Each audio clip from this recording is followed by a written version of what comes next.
آج کی محفل کے دو ادوار ہیں، جیسا کہ اکثر ہوا کرتا ہے ہمارے یہاں۔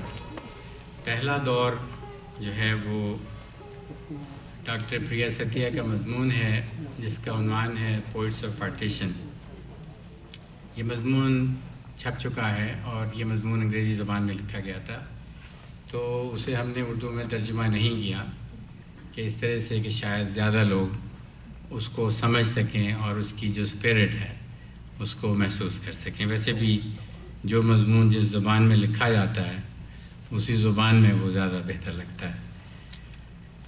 تو ڈاکٹر پریا ستیا کا تعارف یہ ہے کہ آپ ہسٹری کی پروفیسر ہیں اسٹینفورڈ یونیورسٹی میں، برٹش ہسٹری غالباً اسپیشل تھی آپ کی، اور یہ ویسے کئی کتابوں کی مصنفہ ہیں اور انعام یافتہ لکھاری ہیں۔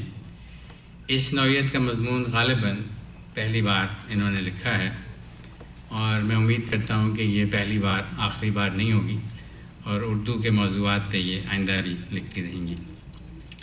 پہلے دور کی ایک بہت خاص بات یہ بھی ہے کہ ہمارے نئے دوست دنیش بجاج صاحب، جن سے حال ہی میں انڈین کمیونٹی سینٹر کوپرٹینو میں ملاقات ہوئی، وہاں پہ بہت سارے ممبران یہاں میرے دائیں ہاتھ بیٹھے ہوئے ہیں، سیدھے ہاتھ، تو میں نے ان سے درخواست کی کہ پریا کی پریزنٹیشن میں آج وہ اقبال کا ترانہ ہندی بھی شامل ہے، اور یہ ترانہ ابھی جب عید ملن پارٹی ہوئی تھی ICC میں، جہاں پہ انہوں نے مجھے بلا کے عزت بخشی، زیبا بہن نے اور دنیش صاحب نے، تو میں نے کہا وہی لوگ اگر یہاں بھی آ جائیں تو کیا ہی اچھا ہو کہ انہی کی زبان سے یہ ترانہ یہاں پہ سنا جائے۔ تو میری درخواست کو انہوں نے قبول کیا اور وہ یہاں پہ تشریف فرمائیں، اور جب ان کی باری آئے گی ترانے کی تو وہ آپ کی خدمت میں ترانہ پیش کریں گے۔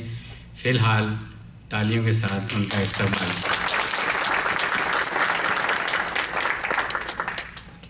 میں امید کرتا ہوں کہ ICC سے جو یہ تعلق ہمارا استوار ہوا ہے، یہ اس طرح کی محافل میں ہوتا رہے گا، اس کی تجدید ہوتی رہے گی، اور میں اردو اکیڈمی کے ممبران سے بھی درخواست گزار ہوں کہ ہم لوگ بھی اسی جذبے کے ساتھ انڈین کمیونٹی سینٹر کی محافل میں شرکت کیا کریں، اور یوں وہ محبتیں جو اب عنقا ہو چکی ہیں وہ دوبارہ سے بحال ہوں، اور ہم سب ایک دوسرے کے ساتھ محبت پیار کا رشتہ استوار کریں۔ خواتین و حضرات، آج کی دوسری محفل میں ہمارے صدر پروفیسر ڈاکٹر محمد زکریا کی شعری مجموعہ آشوب کی رسم اجرا ہے۔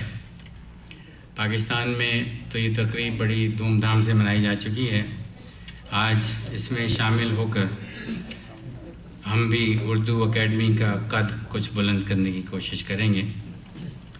خواتین و حضرات، خواجہ صاحب کے تعارف کے لیے ان کا جو ریزیومے تو نہیں کہوں گا، بایو ڈیٹا ویٹا ہے، وہ کو 22-23 صفحات پر مشتمل ہے، تو اسے چند سطروں میں بیان کرنے کی کوشش کروں گا کہ ان کی بیگم نے ان کے لیے ایک کتاب شائع کی ہے، جس میں ان کے مجموعے کے بارے میں لوگوں نے جو تنقیدی مضامین لکھے ہیں اور تعارفی مضامین، اس میں سے یہ میں نے مستعار لیا ہے۔ جناب علی عباس اصغر صاحب کے الفاظ میں ان کا مختصراً تعارف آپ کی خدمت میں پیش کرتا ہوں۔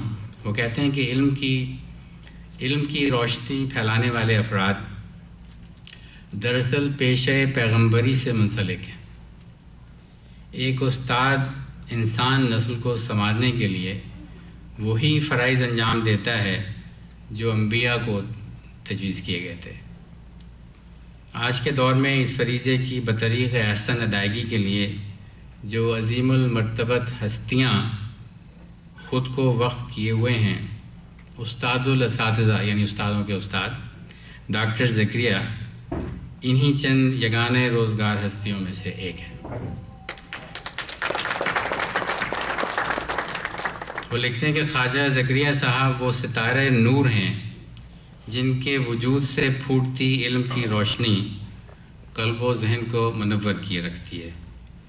آپ ادب پڑھاتے ہی نہیں بلکہ سکھاتے بھی ہیں۔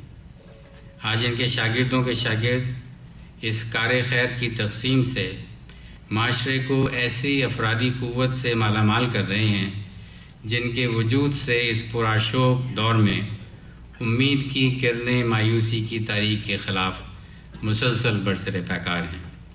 ख़वातीन और हज़रात, एक बार फिर मैं दरख्वास्त करता हूँ कि ख्वाजा साहब का और हमारी प्रिया सत्या का पुरजोश इस्तकबाल किया जाए। इसके साथ ही मैं इन्हें प्रिया को दावत देता हूँ कि पहले दौर का आगाज़ करें। डॉक्टर प्रिया सत्या तशरीफ़ लाइए।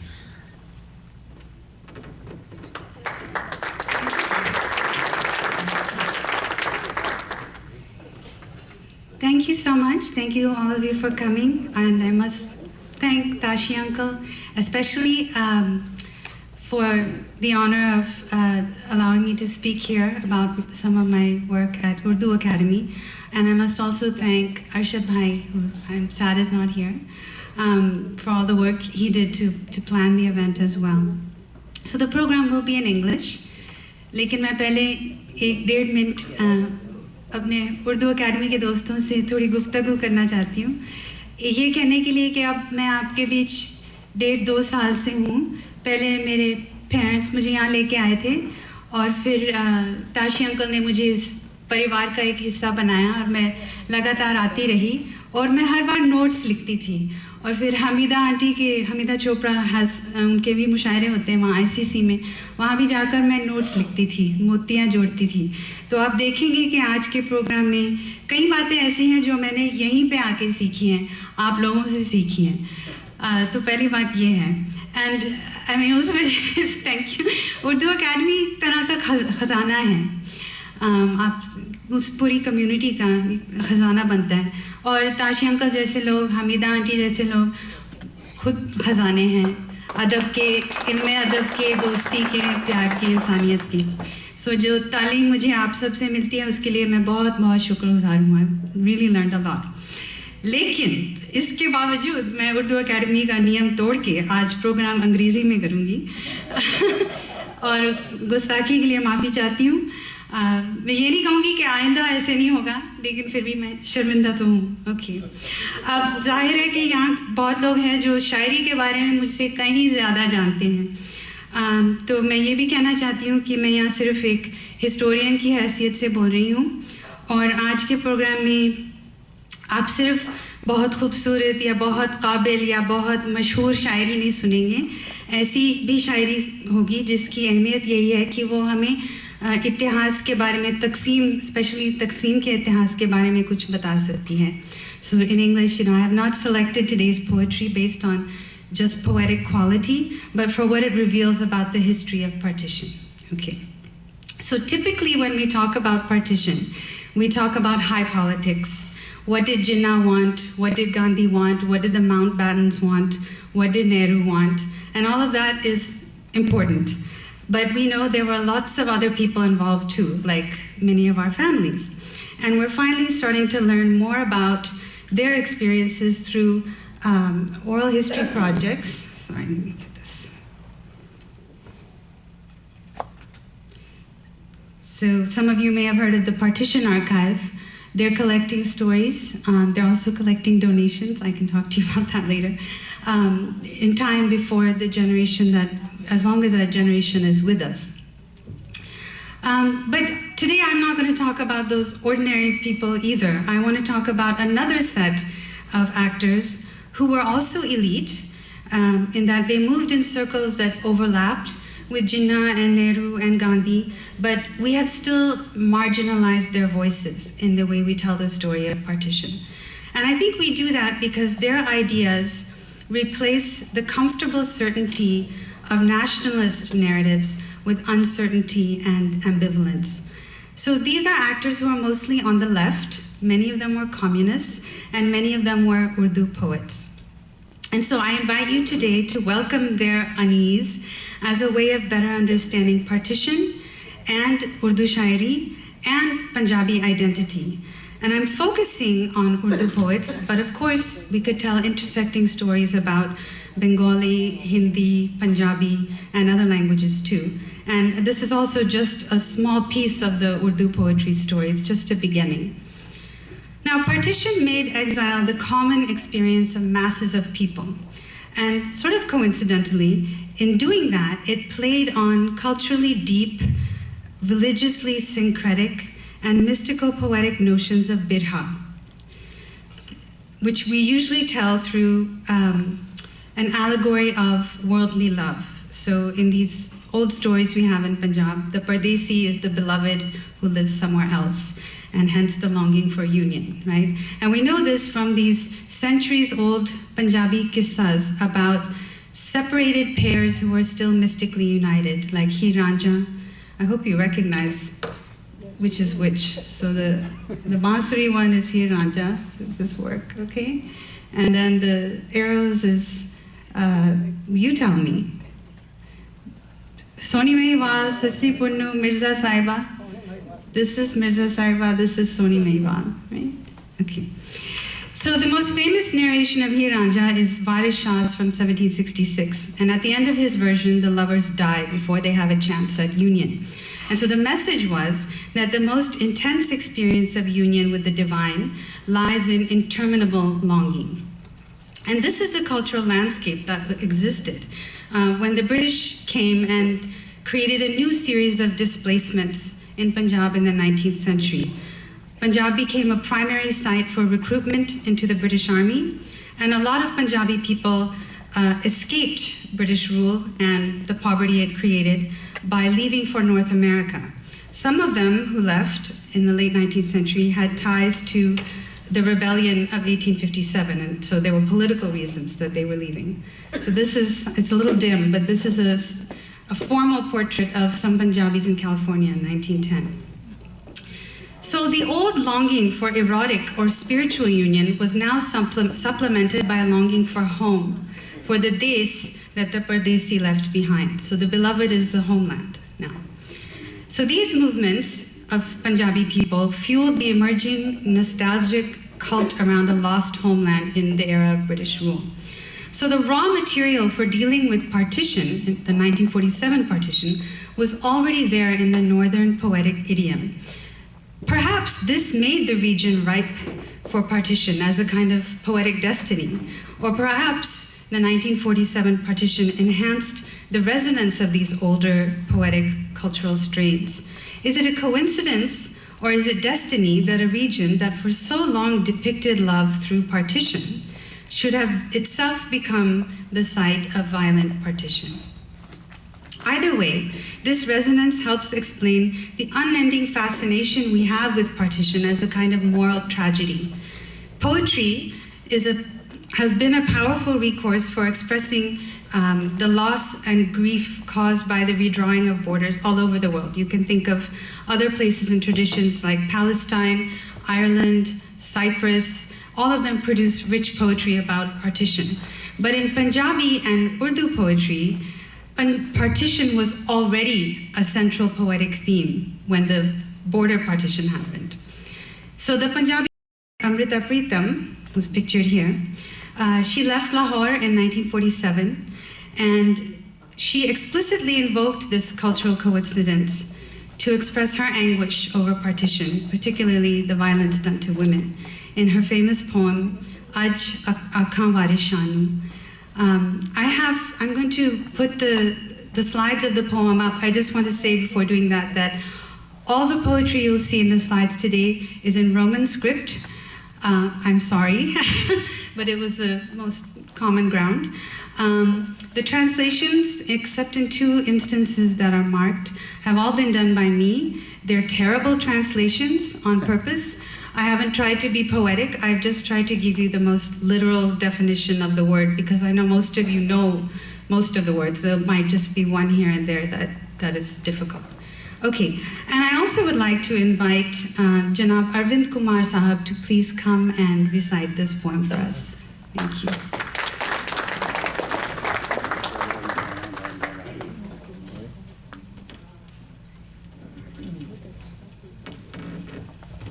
Thank you, Dr. Priya Satia. Aj Akhan Waris Shanu. Aj Akhan Waris Shanu kiton khabran vichon bol te aj kitabe ishq da koi agla varkha bol. ਇੱਕ ਰੋਈ ਸੀ ਧੀ ਪੰਜਾਬ ਦੀ,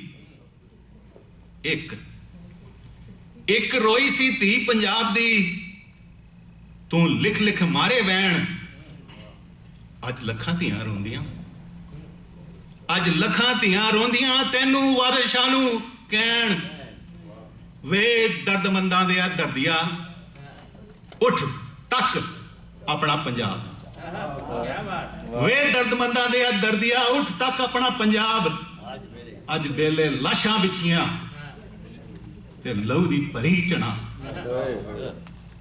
ਕਿਸੇ ਨੇ ਪੰਜਾਂ ਪਾਣੀਆਂ ਵਿੱਚ ਦਿੱਤੀ ਜ਼ਹਿਰ ਰਲਾ, ਤੇ ਉਹਨਾਂ ਪਾਣੀਆਂ ਧਰਤ ਨੂੰ ਦਿੱਤਾ ਪਾਣੀ ਲਾ। ਇਸ ਜ਼ਰਖੇਜ਼ ਜ਼ਮੀਨ ਦੇ ਲੂ ਲੂ ਫਟਿਆ ਵੈ ਜ਼ਹਿਰ, ਗਿੱਟ ਗਿੱਟ ਚੜੀਆਂ ਲਾਲੀਆਂ ਤੇ ਫੁੱਟ ਫੁੱਟ ਚੜਿਆ ਖੈਰ। ਵੇਹੋ ਵਲੀਸੀ ਵਾਹ ਫੇਰ, ਵੇਹੋ ਵਲੀਸੀ ਵਾਹ ਫੇਰ, ਵਣ ਵਣ ਵਗੀ ਜਾ। ਉਹਨੇ ਹਰ ਇੱਕ ਬਾਂਸ ਦੀ ਵੰਜਣੀ ਦਿੱਤੀ ਨਾਗ ਬਣਾ। ਪਹਿਲਾ ਡੰਗ ਮਦਾਰੀਆਂ ਮੰਤਰ ਗਏ ਗਵਾਚ। ਦੂਜੇ ਡੰਗ ਦੀ ਲੱਗ ਗਈ ਜਣੇ ਖਣੇਂਦੂ ਲਾਗ। ਨਾਗਾਂ ਕੀਲੇ ਲੋਕ ਮੂੰਹ, ਨਾਗਾਂ ਕੀਲੇ ਲੋਕ ਮੂੰਹ। ਬਸ ਫਿਰ ਡੰਗ ਹੀ ਡੰਗ। ਪਲੋ ਪਲੀ ਪੰਜਾਬ ਦੇ ਨੀਲੇ ਪੈ ਗਏ ਅੰਗ। ਗਲਿਓਂ ਟੁੱਟੇ ਗੀਤ ਫਿਰ, ਤਰਕਲੀਓਂ ਟੁੱਟੀ ਤੰਦ। ਤ੍ਰਿੰਜਣੋਂ ਟੁੱਟੀਆਂ ਸਹੇਲੀਆਂ ਚ ਰਖੜੇ ਘੂਕਰ ਬੰਦ। ਸਣੇ ਸੇਜ ਦੇ ਬੇੜੀਆਂ, ਸਣੇ ਸੇਜ ਦੇ ਬੇੜੀਆਂ ਲੁੱਡਣ ਦਿੱਤੀਆਂ ਰੋੜ। ਸਣੇ ਡਾਲੀਆਂ ਪੀਂਗ ਅੱਜ ਪਿੱਪਲਾਂ ਦਿੱਤੀ ਤੋੜ। ਜਿੱਥੇ ਵੱਜਦੀ ਸੀ ਫੂਕ ਪਿਆਰ ਦੀ, ਵੇ ਉਹ ਵੰਜਣੀ ਗਈ ਗਵਾਚ। ਰਾਂਝੇ ਦੇ ਸਭ ਵੀਰ ਅੱਜ ਭੁੱਲ ਗਏ ਉਹਦੀ ਜਾਚ। ਧਰਤੀ ਤੇ ਲਹੂ ਵਸਿਆ, ਧਰਤੀ ਤੇ ਲਹੂ ਵਸਿਆ। ਕਬਰਾਂ ਪਈਆਂ ਚੋਣ, ਪ੍ਰੀਤ ਦੀਆਂ ਸ਼ਹਿਜ਼ਾਦੀਆਂ ਅੱਜ ਵਿੱਚ ਮਜ਼ਾਰਾਂ ਰੋਣ। ਅੱਜ ਸਭੇ ਖੈਦੋ ਬਣ ਗਏ ਹੁਸਨ ਇਸ਼ਕ ਦੇ ਚੋਰ। ਅੱਜ ਕਿੱਥੋਂ ਲਿਆਈਏ ਲੱਭ ਕੇ ਵਾਰਿਸ ਸ਼ਾਹ ਇੱਕ ਹੋਰ। ਅੱਜ ਆਖਾਂ ਵਾਰਿਸ ਸ਼ਾਹ ਨੂੰ ਕਿਤੋਂ ਖਬਰਾਂ ਵਿੱਚੋਂ ਬੋਲ। ਤੇ ਅੱਜ ਕਿਤਾਬੇ ਇਸ਼ਕ ਦਾ ਕੋਈ ਅਗਲਾ ਵਰਕਾ ਫੋਲ।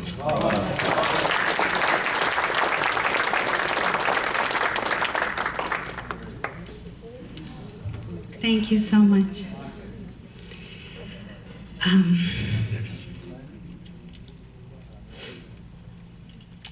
So partition of 1947 was not the only partition. In the 1960s, the Indian Punjab was partitioned also into Haryana and Himachal Pradesh. And then in the 1980s, there was the Khalistan movement. And then the 2000s, on both sides of the border, have produced yet more stories of displacement among Punjabis, sharpening the image of the Punjabi as a sort of happy-go-lucky, beloved Pardesi, a stereotype we recognize partly because many Punjabi writers and artists who were displaced found refuge in the Bombay film industry after partition. People like Gulzar, Yash Chopra, Sahil Ludhianvi, Bisham Sani, Sajid Zahir, and others. And they popularized this image and the idea that love lies in separation. So these are just a couple of iconic images we have of that type, and it's a masculine type. So Punjabi identity has been crucially shaped by partition, the idea of displacement, and by the ideas of leftist Bollywood writers from that era of the 1940s and 50s. And yet we rarely look at those writers' ideas and lives to understand the history of partition. One poet, though, is always invoked in the history of partition, and that is Allama Iqbal, who put the idea of a Muslim India within India on the table at a Muslim League meeting in Allahabad at the end of 1930. In 1931, he was in London to attend the second roundtable conference along with Gandhi and Jinnah and other nationalist leaders. And when he was in England, he met a student from Cambridge named Chaudhry Rahmat Ali, who was very taken by the idea of a separate Muslim Indian state and who circulated that idea the idea of Pakistan, in a pamphlet in 1933. So this is in the center here. Let me use my techno tool. This is Iqbal in the middle. And then, I'm sorry, my hands shake so much. And this is Chaudhry Rahmat Ali. Sorry. So was Iqbal's intervention exceptional for a poet? Iqbal himself felt that Urdu poetry's Sufi idiom made it politically passive. Was he right in that criticism? In fact, the concept of birha at the heart of Urdu poetry had always fused worldly and unworldly concerns. It was always also politically aware. To just give you one example from an earlier time, let's look at 1835, which was a pivotal moment in the expansion of British rule in India. That was the year that the East India Company eliminated a lot of its deferential gestures towards the Mughal Empire. So for one example is that Persian was replaced by English as the official language of governance. So against that backdrop, it's a tense moment, Nawab Shamsuddin Ahmad Khan ordered the assassination of a British official named Sir William Fraser, who was the commissioner of the Delhi territory. And the Nawab was hanged as punishment. He left behind his son, and that son grew up to be the poet that we know as Dagh Dehlavi. And he grew up in the court of in the Mughal court, around the Mughal court that was at that time under the emperor, who was also a poet, Bahadur Shah Zafar. And Iqbal was in fact one of Dagh's disciples, so he would have known all of this. So Urdu Shairi was part of courtly Mughal culture, and it had to have been then shaped by politics in somewhere and politically aware in its own way. Because the Mughal court was being so much influenced by the expanding British presence. It was political, so I'm saying that Iqbal was wrong. In the rebellion of 1857, poets were crucial figures. Fazl-e-Haq Khairabadi, for instance, who was a close associate of Mirza Ghalib, was one of the leaders of the rebellion in 1857. He actually died in prison on the Andaman Islands afterwards. When the rebellion was brutally crushed by the British, poets like Dagh and Ghalib and others wrote poems lamenting the destruction that the British caused. So for instance, Zafar wrote, "Ye riaya hind tabah hui, kahun kya jo un pe jafa hui, jise dekha hakim-e-waqt ne kaha ye bhi qable-dar hai." And the British banned this poem. And the way we have to think about how censorship might have limited what courtly Urdu poets could say. And that, I think, one important couplet to think about in that context is one of Zafar's most famous ones, which you know probably from Mehdi Hasan. "Baat karni mujhe mushkil kabhi aisi to na thi, jaisi ab hai teri mehfil kabhi aisi to na thi." So if you think of it back in that context, it has a different meaning. In his criticism of Urdu poetry as unpolitical, Iqbal echoed certain late 19th century Urdu language reformers like Sir Syed Ahmad Khan, who was the founder of Aligarh College, and his ally, the poet and critic Hali, who also felt that the classical ghazal, like Muslim elite culture generally, was decadent and needed to be reformed. And these reformers were influenced by Victorian British ideas about Islam and about India. And they aligned themselves, sort of unwittingly, with the colonial mission of remaking Indians in a more British mold.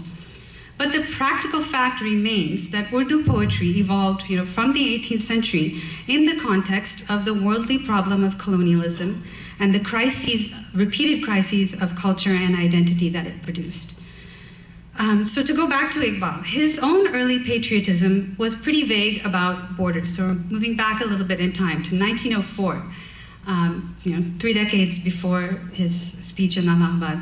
In 1904, he wrote the poem Tarana-e-Hindi, which Indians may know as Sare Jahan Se Acha, which again invoked this image of the Hindustani abroad, the Pardesi, right, carrying his homeland in his heart.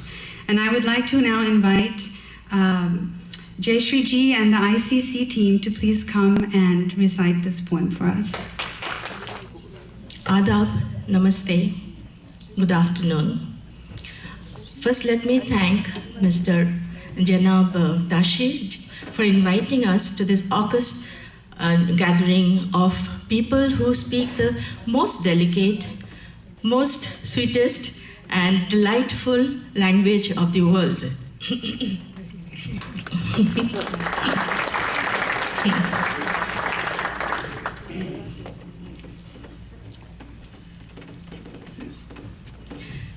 So Allama Iqbal is not only known in India and also throughout the world amongst these scholars. So today I'm very lucky, fortunate to tribute this song to this poetry to him. How will Madam manage? Yeah, but three of us to come close. You come close, come very close. सारे जहां से अच्छा हिंदुस्तान हमारा हमारा, सारे जहां से अच्छा हिंदुस्तान हमारा, हम बुलबुलें हैं इसकी ये गुलसिता हमारा हमारा, सारे जहां से अच्छा। पर्वत वो सबसे ऊंचा हमसाया आसमां का, पर्वत वो सबसे ऊंचा हमसाया आसमां का, वो संतरी हमारा वो पासबा हमारा हमारा, सारे जहां से अच्छा हिंदुस्तान हमारा हमारा, सारे जहां से अच्छा। गोदी में खेलती है इसकी हजारों नदियाँ, गोदी में खेलती है इसकी हजारों नदियाँ, गुलशन है जिसके दम से रश्के जना हमारा हमारा, सारे जहां से अच्छा हिंदुस्तान हमारा हमारा, सारे जहां से अच्छा।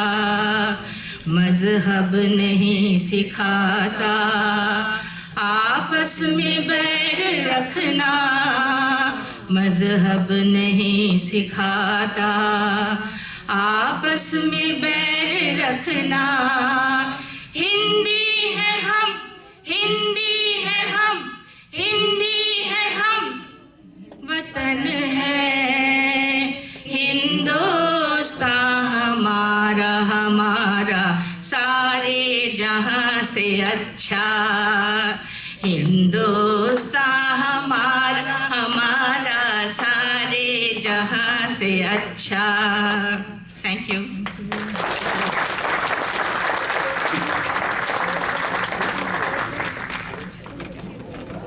Thank you so much.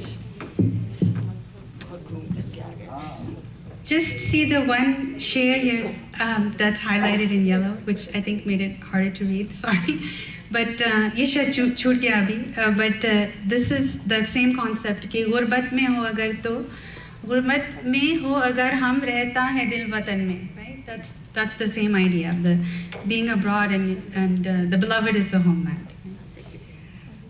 So Iqbal wrote this when he was actually about to leave India himself, and he was going to Europe to study. And so many of India's nationalist leaders studied abroad and had this experience of being a patriot abroad, right? So this Pardesi sentiment is sort of a running thread in a lot of what they wrote. Iqbal left in 1905, the same year that Nehru left, and he went to Germany and England and he researched Islamic mysticism. And he became convinced through his research that Islamic mysticism had no real foundation in original Islam, that it was alien and maybe even unhealthy. And he became instead interested in the power of real Islam as a social and political organization. So his ideas of the unity of Islam and what is real Islam were, of course, authentically his own ideas, But they were also, we have to remember the context. He was being shaped, this is happening in Europe, and the text he's using, the instruction that he's receiving, is coming out of a romantic, Orientalist European tradition.